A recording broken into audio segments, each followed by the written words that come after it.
सीधी एवं विधि की प्रत्येक न्यूज का अपडेट सबसे पहले पाने के लिए चैनल को सब्सक्राइब करें और बेल आइकॉन प्रेस करें। जिले के कलेक्टर रविंद्र कुमार चौधरी ने जिले के नागरिकों से अपील की है कि जिले में किसी भी स्थान पर कोई भी व्यक्ति बिना मास्क लगाए नहीं घूमे और यदि आपको भी कोई व्यक्ति बिना मास्क लगाए मिलता है तो उसे रोके, टोके एवं मास्क लगाने हेतु प्रेरित करें तथा सोशल डिस्टेंसिंग का पालन करते हुए अपनी दैनिक गतिविधियों को सुचारू रूप से संचालित करें। कलेक्टर श्री चौधरी ने बताया कि लोगों को मास्क लगाने के प्रति जागरूक करने के उद्देश्य से जिले में एक मास्क अनेक जिंदगी अभियान के अंतर्गत नगर पालिका सीधी सहित सभी नगरीय निकायों द्वारा 1 अगस्त 2020 से अभियान चलाया जा रहा है। इसी क्रम में जिले के सम्मानीय व्यक्ति समूहों द्वारा जिले में स्थापित किए गए मास्क बैंक के लिए मास्क दान किए जा रहे हैं एवं नगर परिषदों द्वारा विभिन्न स्थानों पर जाकर लोगों को मास्क वितरित कर मास्क लगाने की समझाइश दी जा रही है। साथ ही उन्होंने कहा कि जिले के जो भी सम्मानीय व्यक्ति एनजीओ व्यवसायी बंधु नगर के जरूरतमंद व्यक्तियों को मास्क वितरित करना चाहते हैं उनके लिए संबंधित नगरीय निकायों में मास्क बैंक स्थापित किए गए हैं जहां वह मास्क जमा कर जरूरतमंद व्यक्तियों को मास्क पहुंचाने में सहायता कर सकते हैं। देश के मशहूर शायर एवं नामचीन साहित्यकार राहत इंदौरी के आकस्मिक निधन पर मध्य प्रदेश विधानसभा के पूर्व नेता प्रतिपक्ष अजय सिंह ने एक विज्ञप्ति जारी करके गहरा शोक व्यक्त किया है।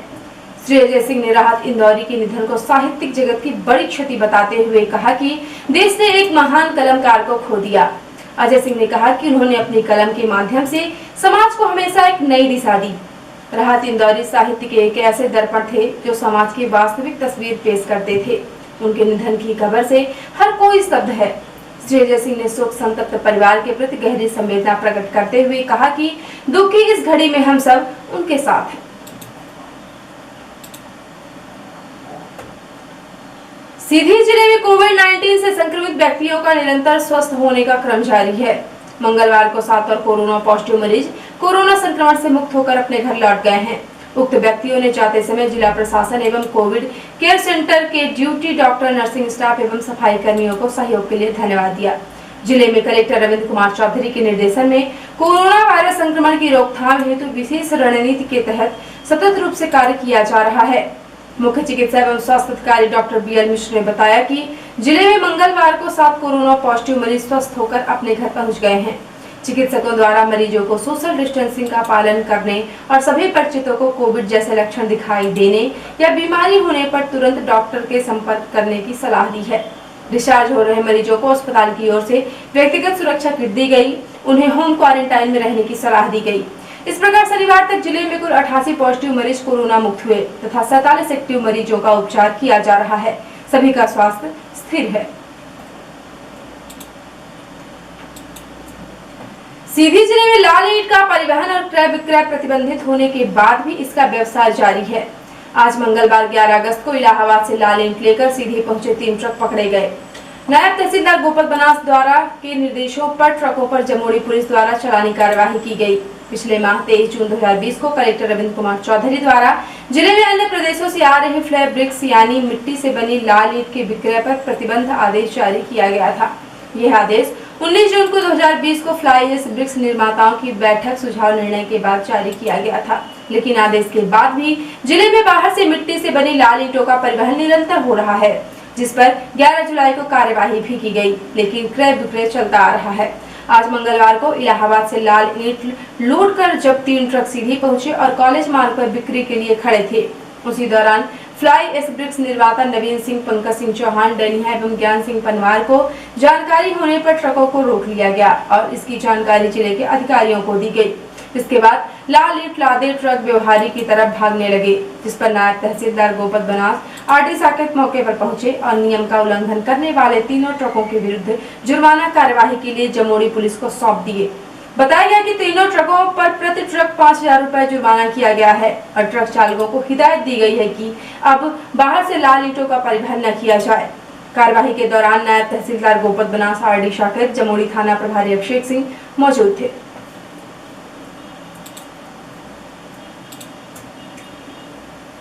वर्षा के सीजन की बोनी के दौरान सीधी जिले का किसान खाद यूरिया के लिए परेशान हो रहा है। जिले में यूरिया की भारी किल्लत हो रही है, जिसको लेकर जिले के किसान समितियों में और अन्य अशासकीय संस्थानों में खाद के लिए चक्कर लगा रहे हैं। सिटी हलचल ने इस समस्या के संबंध में जिले के उप संचालक कृषि से एक विशेष मुलाकात के दौरान जिले में यूरिया खाद की कमी और उपलब्धता के बारे में जानकारी चाही, तो उन्होंने कहा कि हमारी कोशिश है कि जिले में यूरिया की आपूर्ति सुनिश्चित हो। इसके साथ ही उन्होंने यूरिया खाद की किल्लत की बात को स्वीकार की और कहा कि यदि हमें 1000 मीट्रिक टन यूरिया खाद मिल जाए तो इससे पूर्ति सुनिश्चित हो जाएगी। इसके साथ ही उप संचालक कृषि ने सिटी हलचल के द्वारा पूछे गए अन्य सवालों के भी जवाब दिए। सर, सीधी जिले में खाद को लेकर काफ़ी किल्लत सामने आ रही है, कई जगह पे खाद उपलब्ध नहीं है। क्या स्थिति है सर जिले में खाद को लेकर? जिले में जो खरीफ पर रकबा है 90% से स्विंग हो गई है। धान के लिए टॉप ड्रेसिंग के लिए यूरिया मेन रूप से ज़रूरत होती है, किसान यूज करते उपयोग करते हैं। यूरिया के अभी 30-31 तारीख में 400 मीट्रिक टन 300-350 मीट्रिक टन को हम लोग को मिला था रीवा से, तो वो सभी सोसाइटियों को उपलब्ध करा दिया गया है। अभी आज जो है मेरा रीवा में जो रैक लगा है, तो 1000 का डिमांड था मीट्रिक टन का, उसमें मुझे 150 मीट्रिक टन प्रदान कर रहे हैं और उसमें 75 मीट्रिक टन चुराहट विपणन संघ को 75 मीट्रिक टन की देगी। जब वहाँ से आ जाएगा तो जो पैक्स हैं हमारे वहाँ तक पहुँच जाएंगे और 14 तारीख को संभावित रैक लग रही है बरगमा में, तो जो शेष मात्रा है वहाँ से उपलब्ध कराने का। सर, ऐसी स्थितियां भी सामने आ रही है कि ये खाद समितियों के माध्यम से वितरित की जा रही है, लेकिन जो समितियां हैं उनके जो समिति सेवक हैं उनके पास पूंजी कम है, इसलिए वो उठाव कम कर पा रहे हैं, इसलिए लोगों को उपलब्धता होने में भी दिक्कत आ रही है। इस ओर क्या कदम उठाए जाएंगे सर? अभी इसमें तो खैर नहीं है, उपलब्धता का इशू नहीं है। मेन अभी हमारे जो मध्य प्रदेश सरकार से जो मिल रही है तो वो ऐसा नहीं है कि जो डीएमओ के हाथ ये खाद डीएमओ से तुरंत ले जाती है समितियों को, या कि कुछ नगद मात्रा में डीएमओ के द्वारा बेची जाती है। तो ऐसी स्थिति तो भी नहीं है कि उनके पैसों की कमी के कारण न उपलब्धता हो। जो अपनी उपलब्धता कम होने के कारण जरूर थोड़ा समस्या है, पर प्राइवेट उसका फुलफिल कर रहा है।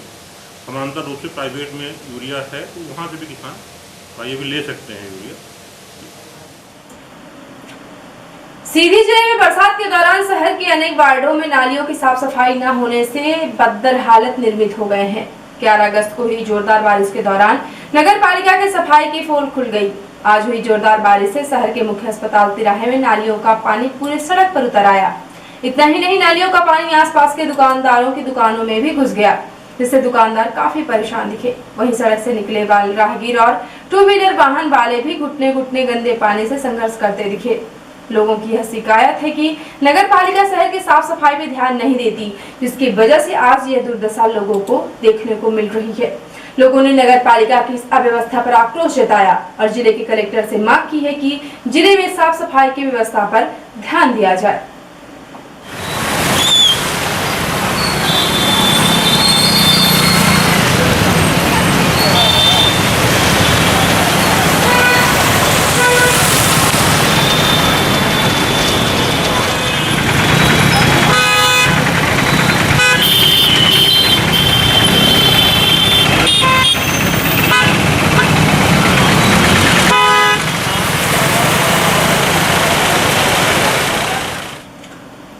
प्रादेशिक हलचल।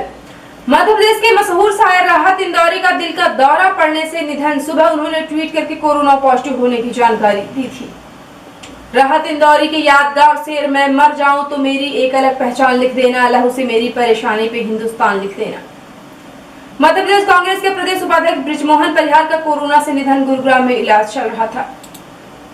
अरेरा में हादसा, स्कॉर्पियो ने टोल प्लाजा पर खड़ी गाड़ी को पीछे से टक्कर मारी और पलट गई। पूर्वी नगर पंचायत अध्यक्ष हनुमना की हुई मौत।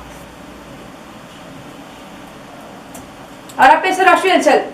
रूस के राष्ट्रपति पुतिन की घोषणा, हमने वैक्सीन बनाकर रजिस्टर्ड कराई, पहला डोज अपनी बेटी को लगवाया।